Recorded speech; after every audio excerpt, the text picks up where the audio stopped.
ಬೆಳಗಾವಿ, ರಾಯಚೂರ, ಬಾಗಲಕೋಟ್, ಬಿಜಾಪುರ ಸಂಬಂಧಪಟ್ಟಂಗೆ ಏನು ಒಂದು ಕೃಷ್ಣಾ ನದಿ ಐತಿ. ಈ ನದಿ ವಿಚಾರವಾಗಿ ಏನು ರೈತರು ಇಲ್ಲಿ ಬದುಕಾತಾರು. ಈಗ ಏನು ಬರಗಾಲು ಕೂಡ ಬಿದ್ದು ಹೋಯ್ತು, ಬೆಳೆಯೆಲ್ಲ ಹಾಳಾಗೋದು. ಇಂಥ ಒಂದು ಸಂದರ್ಭದಲ್ಲಿ ಈಗ ನೀರು ಒಂದು ಜರ ಹಿಂದೆ ಮಳೆ ಆದ ಕಾರಣದಿಂದ ಏನದು ಬಸದ ನೀರು ಬರತೈತಿ ಬರೀ. ಅದನ್ನು ಮಹಾರಾಷ್ಟ್ರ ಸರ್ಕಾರದವ್ರು ಏನು ಮಾಡತ್ತಾರೆ, ಈಗ ಒಂದು ಏನೋ ಕರ್ನಾಟಕದ ಏನು ರೈತರಿಗೆ ಅನ್ಯಾಯ ಮಾಡ್ಬೇಕಂತನೋ ಹೆಂಗೋ ಗೊತ್ತಿಲ್ಲ.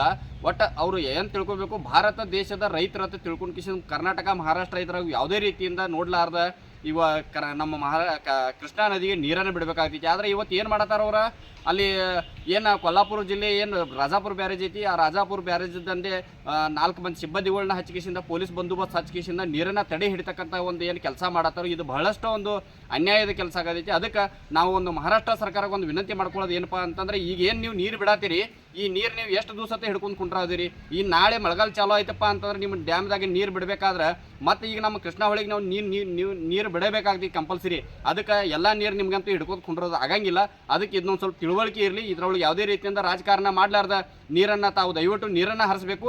ಮತ್ತು ಕರ್ನಾಟಕ ಸರ್ಕಾರದವರು ಇದನ್ನು ನೀವು ಮಹಾರಾಷ್ಟ್ರದವರ ಕಿವಿ ಹಿಡ್ತಕ್ಕಂಥ ಕೆಲಸವನ್ನು ಮಾಡಿ ನೀರು ಬಿಡ್ತಕ್ಕಂಥ ಕೆಲಸವನ್ನು ಕರ್ನಾಟಕ ಸರ್ಕಾರ ಮಾಡಬೇಕಂತ ನಾನು ಈ ಮಾಧ್ಯಮದ ಮುಖಾಂತರ ಒಂದು ಒತ್ತಾಯ ಮಾಡ್ತೇನೆ. ಹೋಗ್ಬೇಕಂದ್ರೆ ಎಷ್ಟು ಕಿಲೋಮೀಟರ್ 4 8 9 ಕಿಲೋಮೀಟರ್